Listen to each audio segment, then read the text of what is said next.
लीजिए question number 9 आपके पास में मौजूद है। इस क्वेश्चन को जस्ट गो थ्रू इट। इस क्वेश्चन में कहा गया है कि एक दो स्ट्रिंग्स लीजिए सेपरेट, उन पर दो चार्जेस ऐसे लगा दीजिए। चार्जेस सेम है, मास भी सेम है। अब जैसे ही आपने इनको ऐसे लगाया तो डेफिनेटली ये क्यू क्यू होने से फोर्स ऑफ रिपल्शन लगेगी, ये इधर जाएगा और ये इधर जाएगा। तो एक कंडीशन पर आकर ये रुक जाएंगे। यहां पर हमने इसको ड्रॉ कर लिया, ये यहां पर आकर रुक गए। क्यों रुके? क्योंकि स्ट्रिंग्स बंधी हुई है। स्ट्रिंग्स जो बंधी हुई थी इसने इनको जाने नहीं दिया। इसका मतलब स्ट्रिंग्स जो है इस पर पलट कर एक फोर्स लगा रही। तो स्ट्रिंग में वो जो फोर्स लगती है उसको हम टेंशन कहते हैं। ये टी जो है हमने यहाँ पर दिखा दी। टी की डायरेक्शन ऊपर लगानी है क्योंकि रस्सी में खिंचाव होना है। ये इधर से पकड़ के इसको खींचा जा रहा है और इधर से ये नीचे एम जी इसके ऊपर लग रही है, वो इधर खींचेगा। ठीक है। अब इसमें क्या करना है हमें डियर ऑल, हमें ये चीज देखनी है कि ये जो इसके ऊपर एफ लग रही है ये फोर्स ऑफ रिपल्शन है और इनके बीच में दूरी मान लीजिए सपोज कीजिए एक्स है। इस क्वेश्चन में यही पूछवा रहे हैं कि इक्विलिब्रियम में ये एक्स क्या होगा। इक्विलिब्रियम का मतलब ये दूरी पर जाकर, जिस दूरी पर जाकर ये रुकेंगे। अब आपके मन में एक क्वेश्चन आ सकता है कि आपने जो पहले क्वेश्चंस किए थे ना, उनमें जो आपने सपोज कीजिए चार्ज रखे थे, एफ निकाल के दे दी 2 न्यूटन। आप कहेंगे सर हमने तो इनको चलाया नहीं था, तो हमारे में उसमें जरूरत नहीं पड़ी थी। हम खाली एफ निकाल के डेफिनेटली इससे भागे होंगे, दूर चले गए होंगे, हमने वो पार्ट कंसीडर किया ही नहीं। लेकिन इस क्वेश्चन में हमें ये कंसीडर करना जरूरी है। इस क्वेश्चन में हमें ये कंसीडर करना जरूरी है कि ये जो रुके गए हैं ये कहां पर रुकेंगे, ये एक्स दूरी पर रुकेंगे। तो इसमें क्या करना है कि आपको ये जो टेंशन है ना, ये जो टी है, इसने रस्सी ने रोका है। तो रस्सी ने रोका है तो इसका मतलब रस्सी के कंपोनेंट करने पड़ेंगे आपको। देखिए कैसे आपको क्या करना है। हमें फिजिक्स में 11th में आप अच्छी तरह से जानते होंगे इस चीज को कि जब भी आपको कोई फोर्स तिरछी दिखे, इंक्लाइंड दिखे, उसके दो कंपोनेंट कर लीजिएगा। कंपोनेंट कैसे करने? इधर की तरफ इसका कंपोनेंट हो जाएगा cos theta, T cos theta लिख दीजिए, और इधर की तरफ इसका कंपोनेंट आएगा 90 डिग्री वाले पर, वो आएगा टी साइन थीटा। तो लीजिए टी साइन थीटा वाले ने एफ को रोका है, खाली टी ने नहीं रोका। इस रस्सी के कौन से हिस्से ने रोका है? इस रस्सी के टी साइन थीटा हिस्से ने इसको एफ को रोका है। तो लीजिए इस क्वेश्चन में हमने इसको रोक दिया, तो इक्वेशन बना लेते हैं। दूसरी बात इसमें एक चीज और ध्यान रखनी है कि इसके ऊपर क्योंकि मास दे रखा है एम जी, तो इस मास दे रखा है तो उस पर फोर्स भी लगेगी एम जी की, हम इस पर नीचे लगा देते हैं।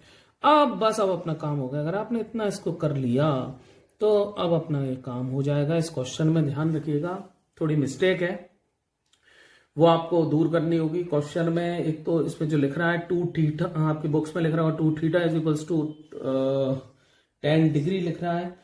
तो सबसे पहले उसको डिग्री को काटिए, इट इज रेडियन। उसमें खाली 10 दिया हुआ है, डिग्री नहीं होनी चाहिए क्वेश्चन में, तो वो रेडियन में हम इसको लेके चलेंगे।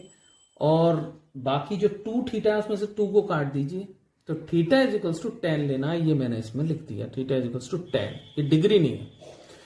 अब हम इसमें जो फोर्सेज है इसको बैलेंस कर लीजिए। यहाँ पर टी कॉस थीटा लिया, यहाँ एम जी लिया। तो लीजिए मैं इसमें फटाफट इन इक्वेशंस को लिख देता हूं। तो देखिए इक्वेशंस मैंने जो लिखी हैं, अगर आप इसको देख पा रहे हैं, F is equals to T sine theta. F को रोका गया इक्विलिब्रियम में, टी साइन थीटा फोर्स ने इधर रोका है। रस्सी का ये वाला कंपोनेंट जो था इसने इस एफ को रोका है, ये जाने नहीं दिया इसको। इसी तरह से एम जी जो ये नीचे नहीं जा रहा है, एम जी के ऊपर रस्सी नहीं रोका हुआ है इसको, तो रस्सी है कौन सी component? T cos theta, otherwise ये नीचे जाता। तो m g is equals to T sine theta, T cos theta, और F is equals to T sine theta. दोनों को डिवाइड लगाया, डिवाइड लगा के we get this, F is equals to m g tan theta हमें मिल गया। T से टी कैंसिल हो जाएगा। अब ये एफ कौन सी है? ये एफ तो इनके बीच में कूलॉम फोर्स वाली एफ है ना, इन दोनों के बीच में एफ। तो ये एफ की वैल्यू क्या हो जाएगी? एयर में रखे हुए के Q1 Q2 क्यू स्क्वायर लिख लीजिए, k Q1 Q2 over r square. ये आर स्क्वायर मतलब ये एक्स स्क्वायर। तो इस वैल्यू को मैं यहां पर पुट अप कर देता हूं, लेट मी पुट इट। तो यहां लिख देते हैं के q square upon x square. अब ये वैल्यू जैसे हमने पुट की तो अब हमें what we are required to find, we are required to find x. तो एक्स जो है, how can we find x? K q square divided by m g tan theta. अब इस क्वेश्चन में आगे फर्दर आपको क्या करना है डियर ऑल, आपको इसमें वैल्यूज पुट करनी है। 9 × 10⁹ क्यू स्क्वायर लगाइए, एम जी लगाइए और 10 15 लगाइए, 10 15 10 10 लगाइए।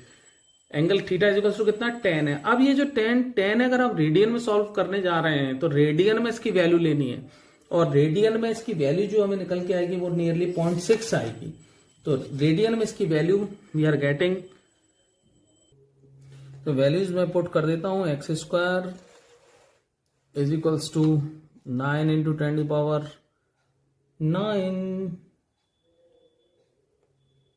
Into q square upon m into g की वैल्यू आप 9.8 रख लीजिए, और 10 की वैल्यू देखिए, 10 की वैल्यू जो नजर आती है वो हमें 0.658 होती है, 0.65 रख लीजिए। इन वैल्यूज को जैसे हम सॉल्व करते हैं, तो जैसे आप इनको सॉल्व करते हैं तो ये हमें मिलता है 1.42। तो देखिए अब इसका सॉल्व हम करने वाले हैं। जरा इसको सॉल्व करने से पहले इसको जरा हम इसको 10⁻10 बना लेते हैं, ऊपर 10 ले जाते हैं। अब जैसे हम 9/98 करेंगे तो 9/98 डिवाइड बाय 0.65 करेंगे तो we will get this answer to be 1.41 के आसपास हमें मिल जाएगा, ये 1.42 एंड फर्दर 1.42 और ये into q square upon m रहना है, इंटू 10⁻10 रहना है। Are you getting it? अब हमें जो x निकालना है वो अब इन सब का अंडर रूट हो जाएगा, तो इन सब का अंडर रूट हम लेके जो सॉल्व करने चलेंगे तो we will get it to be, इसका हमें अंडर रूट लेना है, पूरे का अंडर रूट ले लीजिए। तो अंडर रूट लेते हैं 1.42 का, जैसे अंडर रूट लेंगे तो वो आएगा नियरली 1.1। क्यू स्क्वायर का बाहर निकालें, q under root m into 10⁵।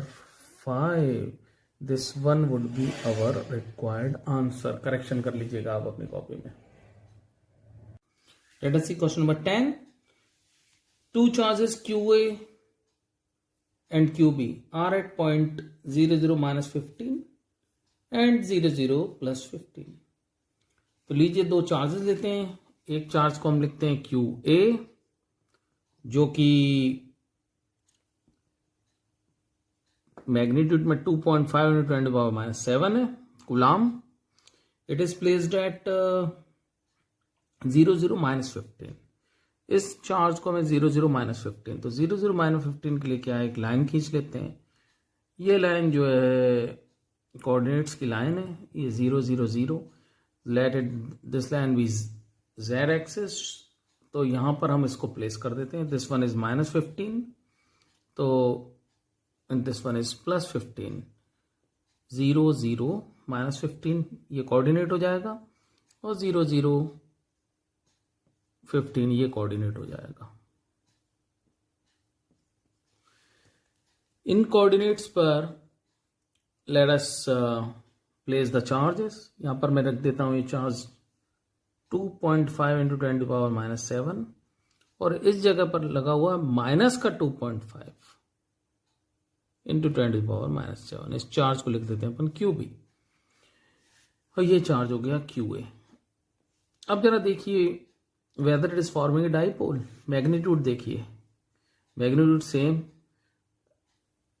Opposite nature, तो इसका मतलब डाइपोल फॉर्म कर रहे हैं। डाइपोल फॉर्म कर रहे हैं तो डाइपोल हमें निकालना है। तो डाइपोल होता है P, जिसको हम लिखते हैं any charge multiplied by the distance of separation.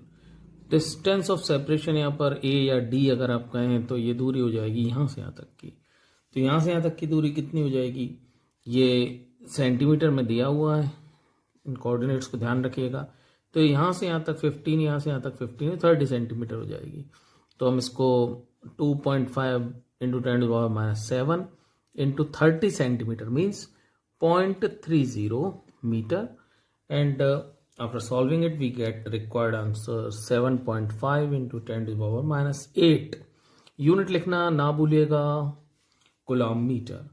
और डायरेक्शन अगर आप देना चाहते हैं तो डायरेक्शन किधर की तरफ जाती है, you know it dear all, direction always minus से, माइनस का चार्ज जो रखा होता है, ये माइनस का चार्ज रखा हुआ है, माइनस से प्लस की तरफ होती है, ये डायरेक्शन हो जाएगी माइनस से चार्ज से प्लस की तरफ। This one is your direction, it is along minus के कैप, ऑलराइट, या minus z axis.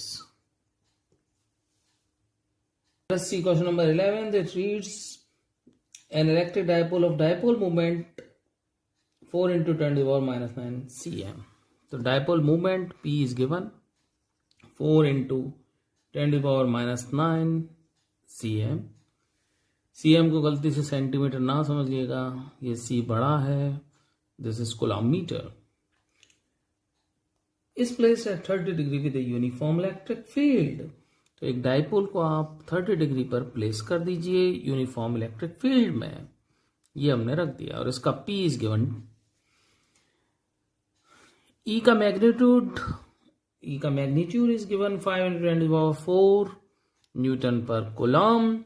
What we have to calculate, we have to calculate definitely torque. और अगर आपने टॉर्क का वीडियो नहीं देखा है तो please do watch that video, जो उसके ऊपर टॉर्क लगती है, that torque is PE sine theta, ये हमने ड्राइव किया था, और ये PE साइन थीटा की हम वैल्यूज को, let me plug in the values, 5×10⁴ sin 30, and what you are going to get, sin 30 is 1/2, मैं यहाँ पे लिख देता हूँ इसको 1/2, and you are going to get your answer, ये 2 से चला जाएगा 10 हो जाएगा, 5×10⁻⁴ न्यूटन मीटर। टॉर्क की यूनिट याद रखिएगा। क्वेश्चन नंबर 12 को देखते हैं। 2 point charges Q1 Q2 are distance 3 metre. 2 point charge बना लीजिए Q1 और Q2, और ये दूसरे से 3 मीटर की दूरी पर मौजूद हैं। Now they are saying sum of these charges is 20 microcoulomb. Okay, Q1 plus Q2 की value is 20 microcoulomb. Okay, let it be. Now further they are saying if a charge repels the other, तो दोनों के ऊपर positive ही है, क्योंकि इसमें repel कर रहे हैं चार्ज, तो जिस फोर्स से रिपेल कर रहे हैं F, उसकी वैल्यू है 0.075 न्यूटन, ये वैल्यू यहां पर दी हुई है। Then calculate value of both the charges. अब इन दो वैल्यूज को हम कैलकुलेट करवा रहे हैं। अब देखिए 2 अननोन हो गए यहाँ पर, ये 1 और 2। 2 अननोन के लिए हमें 2 इक्वेशन बनानी जरूरी थी, लेकिन यहाँ पे 2 इक्वेशन नहीं बन रही, क्योंकि डाटा तो हमारे पास में एक ही है। ये नहीं कहा गया इनको दूर बढ़ा दिया, डिस्टेंस को हाफ कर दिया तो कितना होगा, इस तरह से कुछ हमारे पास में डाटा नहीं है। तो ऐसा डाटा नहीं है तो हम इसको कैलकुलेट करने में थोड़ी सी हमें दिक्कत हो सकती है, तो हमें एक ट्रिक लगानी पड़ेगी, मैं आपको बताऊंगा कैसे। अदरवाइज इसको आप कैलकुलेट करेंगे तो बहुत लंबा हो जाएगा। देखिए यहाँ पर Q2 की वैल्यू अगर मैं लेता हूँ तो 20 माइक्रोकूलम माइनस Q1, और फोर्स का फॉर्मूला अगर हम लिखते हैं तो फोर्स का फॉर्मूला ये होता है, तो यहाँ मैं वैल्यूज को पुट कर रहा हूँ। 0.075 इज इक्वल्स टू 9 × 10⁹ इंटू, इन वैल्यूज को पुट कर रहे हैं। Q1 means it is unknown, Q2 means this 20 microcoulomb minus Q1 divided by R square means 3 square. This get cancels out. Further जब हम इसको देखते हैं तो we get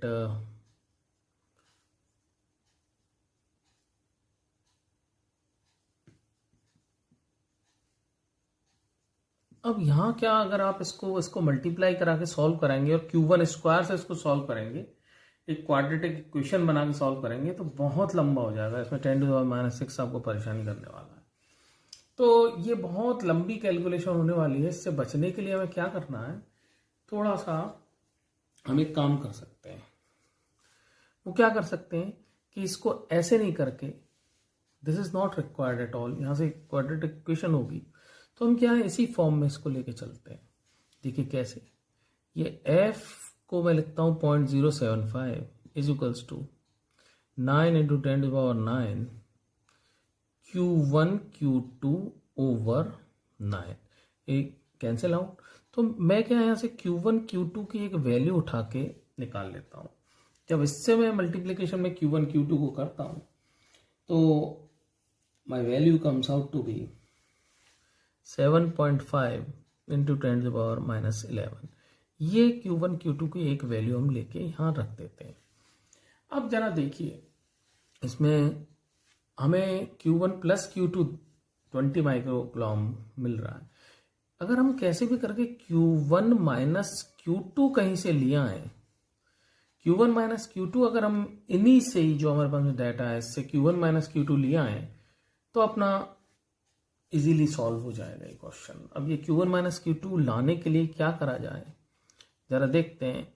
हम एक काम करते हैं, Q1 माइनस Q2 का होल स्क्वायर जरा लेके चलते हैं। तो इसको जरा मैं खोलता हूं तो Q1 square plus Q2 square minus 2 Q1 Q2 मिलता है। लेकिन अब देखिए फर्दर हमारे साथ में दिक्कत हो रही है कि यहाँ Q1 स्क्वायर Q2 स्क्वायर मिल रहा है, यहाँ Q1 प्लस Q2 है। तो इस वैल्यू को हम सॉल्व करना हमारे लिए असंभव है। तो मुझे अगर इसको सॉल्व करना है, क्योंकि हमारे पास में Q1 प्लस Q2 की वैल्यू है, तो यहाँ कैसे भी Q1 प्लस Q2 बनाऊँ। तो Q1 प्लस Q2 बनाने के लिए थोड़ा सा अगर आप हल्का सा यहाँ पर ब्रेन को अप्लाई करते हैं तो ये Q1 प्लस Q2 बन जाएगा। कैसे, इसमें ये दोनों Q1 Q2 minus 2 Q1 Q2 add करिए और जोड़िए इसमें। तो जैसे ही आप ऐड करते हैं तो इन तीन टर्म्स को देखिए, ये तीन टर्म्स जो है मिलती हैं Q1 प्लस Q2 का होल स्क्वायर 1 2 3, और बाकी बचा रह जाता है माइनस 4 Q1 Q2। अब आप कहेंगे क्यों इसमें ऐड किया सब्ट्रैक्ट किया, क्योंकि हम ऐड और सब्ट्रैक्ट उसी अमाउंट में कर सकते हैं किसी भी इक्वेशन में, और दूसरा अगर हम इसको कर रहे हैं तो हमें ये मिल रहा है, दिस वी आर गेटिंग, और इसकी वैल्यू हमारे पास में नोन है, और Q1 और Q2 मिल रहा है, इसकी वैल्यू हमारे पास में नोन है। We are doing it absolutely correctly. तो अब जरा देखें इसको, Q1 माइनस Q2 के बराबर हमें ये मिलने वाला है dear all, Q1 minus Q2 का होल स्क्वायर। अब मैं इस वैल्यूज को इसमें जरा I am putting all the values here. तो ये वैल्यूज Q1 प्लस Q2 की वैल्यू हमारे पास में 20 माइक्रोकूलम है, तो मैं लिख देता हूँ 20 इंटू 10⁻⁶ कूलम में कन्वर्ट करते हुए इसका स्क्वायर माइनस 4, और Q1 Q2 की वैल्यू जो हमारे पास में निकल आई है वो आई है 7.5 इंटू 10⁻11। अगर इस वैल्यू को मैं इसका पूरे का अंडर रूट अगर ले लेता हूँ, पहले let me just solve it, मैं इसको सॉल्व करता हूँ तो ये होता है 400 इंटू 10⁻12 माइनस 4 इंटू 75 करिए, और इसको भी 10⁻12 बना लीजिए। कैलकुलेटिव पार्ट है, या हमें ऐसे ही करना पड़ेगा। जैसे ही हम इसको इस पॉइंट को हटा के मैंने इसको -12 बना लिया। अब देखिए जरा ये एक हमारा कॉमन आता है। अब देखिए क्या हमारे पास में आता है, ये बन जाएगा 75 इंटू 4, ये बन जाएगा हमारा 300, इसको मैं 300 लिख देता हूँ यहाँ पर। तो ये तो बन गया हमारा 300, और 10⁻12 कॉमन ले लीजिए इसमें से बाहर, और यहाँ बनता है इंटू 100, मिलता है ना, ये 400 माइनस 300। तो Q1 माइनस Q2 अब हमारे पास में निकल के आ गया, इसका मैं अंडर रूट कर लेता हूँ, और ये निकल के आता है हमारे पास में 10 into 10⁻⁶। Oh that is 10 microcoulomb. अब तो हमारा क्वेश्चन आसानी से हो गया, हमारे पास में जो हम रिक्वायर्ड थी वो हमारे पास में मिल गई, और Q1 प्लस Q2 की वैल्यू हमारे पास में कितनी है, 20 माइक्रोकूलम है। तो इन दोनों को जरा, इन दोनों इक्वेशंस को मैं ऐड कर देता हूँ, ये it will get cancels out. तो what we are going to get, we are going to get 2Q1 is equals to, इन दोनों को ऐड किया है तो 20 इज इक्वल्स टू 30 माइक्रोकूलम, हमें मिलता है जैसे ही 30 माइक्रोकुलाम मिलता है तो Q1 हमारे पास में निकल के आता है 15 माइक्रोकुलाम, और इस वैल्यू को जैसे इस Q2 में पुट करता हूँ तो ये Q2 जो हमारे पास में निकल के आता है वो आता है 5 माइक्रोकुलाम। देखिए क्वेश्चन ऐसे सॉल्व करना, हमें ध्यान से इसको देख लीजिए।